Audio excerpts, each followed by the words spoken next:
یہ خطبہ جمعہ میں معراج الرسول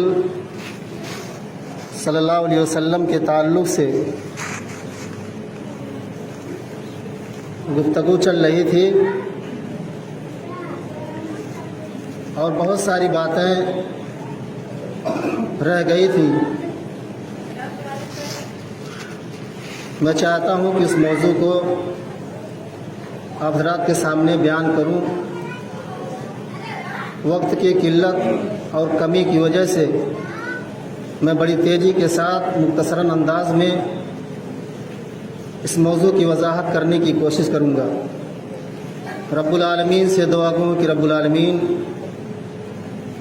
سب سے پہلے ہمیں، اس کے بعد آپ سبھی لوگوں کو اس پر عمل کرنے کی پوری توفیق عطا فرما، آمین یا رب العالمین۔ آئیے سب سے پہلے اسی آیت کریمہ کا ترجمہ آپ کے سامنے رکھی جائے جو ابھی تلاوت کی گئی ہے۔ سبحان الذی اسری بعبدہ لیلا من المسجد الحرام، پاک ہے وہ ذات جو اپنے نبی جناب محمد رسول اللہ صلی اللہ علیہ وسلم کو لے گیا مسجد حرام سے الی مسجد الاقصی، مسجد اقصی تک، الذی بارکنا حولہ، اور اس کے ارد گرد بہت ساری برکتوں سے گھیر رکھا۔ کس لیے گھیر رکھا؟ لنریہ من آیاتنا انہ هو السمیع البصیر، تاکہ رب العزت اپنی نشانیاں اپنے بندوں کو دکھلائے۔ انہ هو السمیع البصیر، بے شک رب العزت بہت زیادہ سننے والا اور بہت زیادہ دیکھنے والا ہے۔ یہ اس آیت کریمہ کا ترجمہ ہوا۔ پچھلے خطبہ جمعہ میں نے اسرا کے تعلق سے آپ حضرات کے سامنے بات رکھی تھی، اور تقریباً اللہ کے نبی صلی اللہ علیہ وسلم کو پہلے آسمان تک پہنچنے کا ذکر آپ تک بیان کیا گیا تھا۔ میں چاہتا ہوں کہ وہیں سے اپنی بات کو شروع کریں، اور میں نے بیان کیا تھا کہ اسراء اور معراج کا واقعہ بڑا عجیب و غریب ہے۔ سننے کے بعد ہمارا یہ دماغ یہ تصور نہیں کر پاتا کہ یہ کتنا عجیب و غریب واقعہ ہے، اور ایک مسلمان کے لیے، ایک کلمہ گو کے لیے اس کے اوپر یہ لازم اور فرض بنتی ہے کہ اس واقعے کو سمجھیں اور اس کے اوپر ایمان رکھیں۔ جناب محمد رسول اللہ صلی اللہ علیہ وسلم کا سفر آسمانی سفر ہے، اور ایک ہی رات میں یہ سارے معاملے، یہ سارے واقعات ایک ہی رات میں پیش آتے ہیں۔ معراج کا ابتدا بیت المقدس سے شروع ہوتی ہے۔ وہاں جبریل امین جب آپ کو لے کر کے چلتے ہیں آسمان کی جانب، جس کی لمبائی اور چوڑائی کے بارے میں آپ کو معلوم ہے، بتا چکا ہوں۔ دروازہ کھٹکھٹایا گیا آسمان کا، دربان پوچھتا ہے کہ کون؟ حضرت جبریل فرماتے ہیں کہ میں جبریل فرشتہ ہوں، اور میرے ساتھ جناب محمد رسول اللہ صلی اللہ علیہ وسلم ہے۔ دربان دروازہ کھول دیتا ہے۔ اللہ کے نبی جناب محمد رسول اللہ صلی اللہ علیہ وسلم پہلے آسمان پہ قدم رکھتے ہیں۔ وہاں آپ کی ملاقات دادائے امجد حضرت آدم علیہ السلام سے ہوتی ہے۔ اللہ کے نبی صلی اللہ علیہ وسلم ان سے سلام کرتے ہیں، وہ آپ کے سلام کا جواب دیتے ہیں۔ پھر عجیب و غریب بات، حضرت آدم علیہ السلام کو اللہ کے نبی صلی اللہ علیہ وسلم نے دیکھا کہ وہ رو رہے ہیں۔ دائیں جانب دیکھتے ہیں تو رو دیتے ہیں، بائیں جانب دیکھتے ہیں تو ہنس دیتے ہیں۔ یعنی بائیں جانب دیکھتے ہیں تو رو دیتے ہیں اور دائیں جانب دیکھتے ہیں تو ہنس دیتے ہیں۔ اللہ کے نبی صلی اللہ علیہ وسلم نے یہ ماجرا حضرت جبریل سے پوچھا، یہ کیا معاملہ ہے؟ حضرت جبریل جواب دیتے ہیں کہ ان کے دائیں جانب والے ان کی اولاد کی روحیں ہیں جو جنتی ہیں، اللہ رب العالمین نے ان کے عملوں کے مطابق ان کو جنت میں داخل کیے ہوئے ہیں، اور بائیں جانب والے یہ بھی ان کی اولاد میں سے ہیں، یہ جہنمی ہیں۔ آدم علیہ السلام دائیں جانے والی اولاد کو دیکھ کر کے ہنس دیتے ہیں چونکہ وہ جنت میں ہیں، اور بائیں جانے والی اولاد کو دیکھ کر کے رو دیتے ہیں چونکہ وہ جہنم میں ہیں۔ اللہ کے نبی جناب محمد رسول اللہ صلی اللہ علیہ وسلم بیان کرتے ہیں کہ حضرت جبریل میرا ہاتھ پکڑ کر کے دوسرے آسمان پہ جب چڑھے، دوسرے آسمان پہ بھی دروازہ لگا ہوا ہے، دروازہ کھٹکھٹایا، حضرت جبریل نے کھولا گیا۔ اللہ کے نبی صلی اللہ علیہ وسلم دوسرے آسمان پر قدم رکھتے ہیں، وہاں آپ کی ملاقات حضرت عیسیٰ علیہ السلام اور حضرت یحییٰ علیہ السلام سے ہوتی ہے۔ دو پیغمبروں سے ملاقات دوسرے آسمان پہ ہوتی ہے۔ حضرت جبریل کہتے ہیں اللہ کے نبی آپ ان پیغمبروں کو، ان رسولوں کو سلام کریں۔ اللہ کے نبی سلام کرتے ہیں، وہ لوگ مرحبا اہلاً و سہلاً پیش کرتے ہیں، اے اللہ کے نبی آپ کا آنا مبارک ہو، آپ کا آنا اہلاً و سہلاً ہو، خوش آمدید ہو، اچھا ہوا آپ آئے، آپ تشریف لے آئے۔ دوسرے آسمان پر یحییٰ اور عیسیٰ علیہ السلام سے ملاقات ہوئی۔ اللہ کے نبی بیان کرتے ہیں اس کے علاوہ اور کچھ بات ان رسولوں سے نہیں ہوئی۔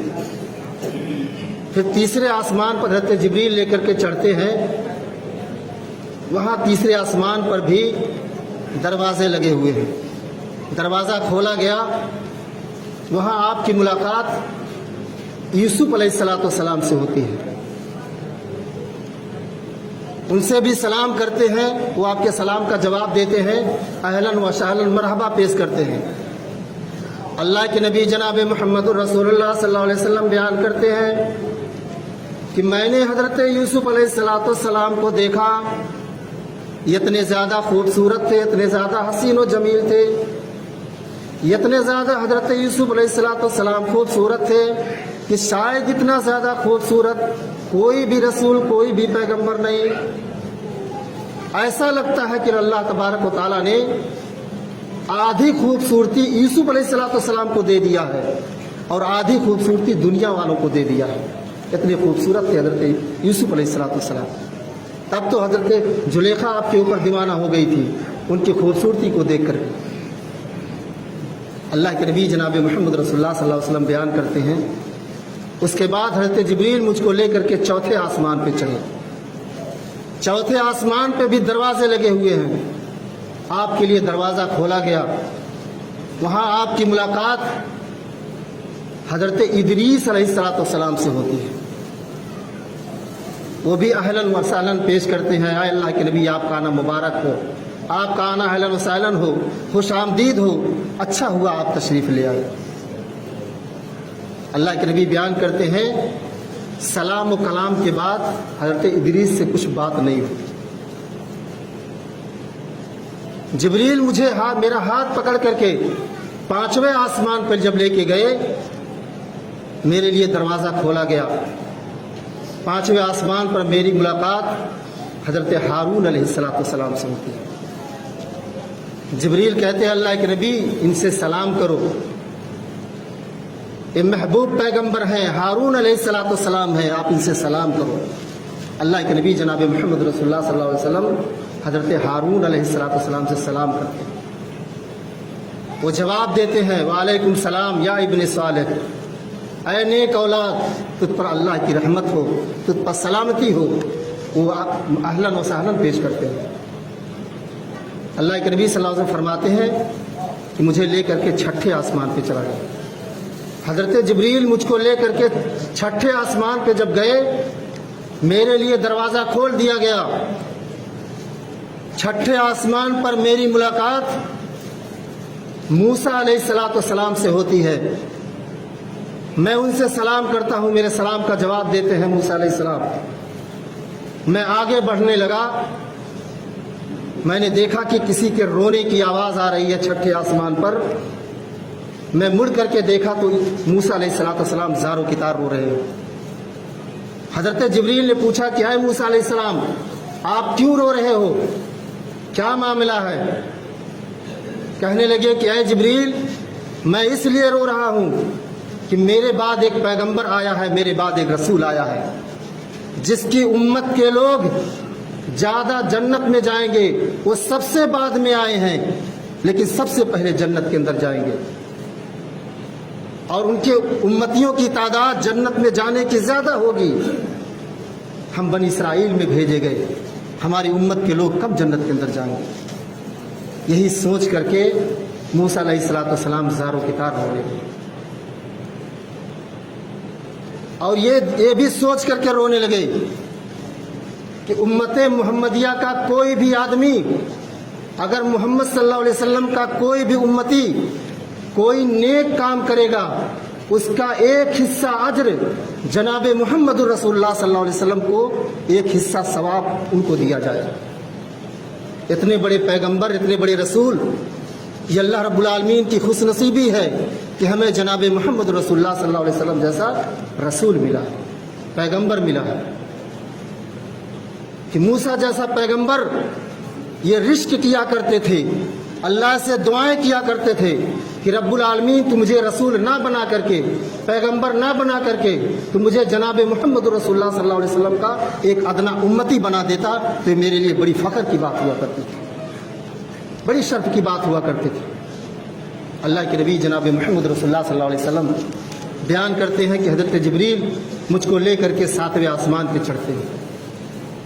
آسمان کتنے ہیں؟ 7 ہیں۔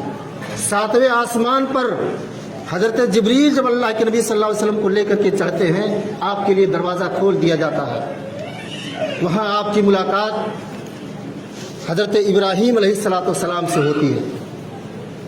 آپ نے دیکھا، آپ نے ان سے سلام کیا، وہ آپ کے سلام کا جواب دیتے ہیں۔ آپ نے دیکھا کہ ابراہیم علیہ السلام بیت معمور کی دیوار سے ٹیک لگا کر کے بیٹھے ہوئے ہیں۔ اور میں بتا دوں تھوڑا سا رک کر کے، بیت معمور کیا ہے؟ یہ بیت معمور جیسے خانہ کعبہ میں دنیا کے بیچوں بیچ سینٹر میں خانہ کعبہ اللہ کا پاک گھر اللہ نے بنایا ہے۔ مکہ میں خانہ کعبہ جیسے ہے دنیا کے بیچ میں، ایسے ہی آسمان پر بیچوں بیچ میں اللہ نے بیت معمور بنا دیا ہے۔ اللہ کے نبی صلی اللہ علیہ وسلم بیان کرتے ہیں کہ اگر بیت معمور کو اوپر سے گرایا جائے تو سیدھے خانہ کعبہ کے اوپر گرے گا۔ یہاں دنیا والے طواف کرتے ہیں، دنیا والے 7 چکر لگاتے ہیں، حج کرتے ہیں، طواف کرتے ہیں، عمرہ کرتے ہیں۔ وہاں آسمان پر بیت معمور میں 70,000 فرشتے روزانہ اس بیت معمور کا طواف کرتے ہیں۔ اللہ نے خانہ کعبہ کے سیم ٹو سیم اوپر بیت معمور بنایا، اور اس بیت معمور میں جو فرشتہ ایک مرتبہ چکر لگا لیتا ہے، دوبارہ رہتی دنیا تک تا قیامت تک اس فرشتے کا نمبر نہیں لوٹتا ہے چکر لگانے کا، بیت معمور کا طواف کرنے کا۔ آپ غور کیجئے گا کہ اللہ تبارک و تعالیٰ نے کتنی تعداد میں فرشتوں کو بنا رکھا ہے، جو 70,000 فرشتے روزانہ بیت معمور کا طواف کرتے ہیں۔ جو فرشتہ ایک مرتبہ کر لیتا ہے دوبارہ اس کی باری نہیں لوٹتی ہے۔ اندازہ لگائیے، تھوڑی دیر کے لیے آپ غور کیجئے، اللہ نے فرشتوں کی تعداد کتنی زیادہ بنا رکھی۔ اللہ کے نبی جناب محمد رسول اللہ صلی اللہ علیہ وسلم بیان کرتے ہیں کہ بیت معمور سے جب میں آگے بڑھا تو سدرۃ المنتہا، قرآن کریم کے اندر آیا ہے سدرہ کا لفظ، سدرۃ المنتہا، جس کے پار بیر کا درخت ہے، بیر کا پیڑ ہے، اور وہیں بھی اللہ نے جنت کو بنا رکھا ہے۔ اللہ کے نبی جناب محمد رسول اللہ صلی اللہ علیہ وسلم بیان کرتے ہیں کہ جب میں سدرۃ المنتہا پہ پہنچا، میں نے دیکھا بیر کے درخت میں اتنے بڑے بڑے پھل لگے ہوئے ہیں، اتنے بڑے بڑے پھل لگے ہوئے ہیں جیسے بڑے بڑے مٹکے ہوتے ہیں،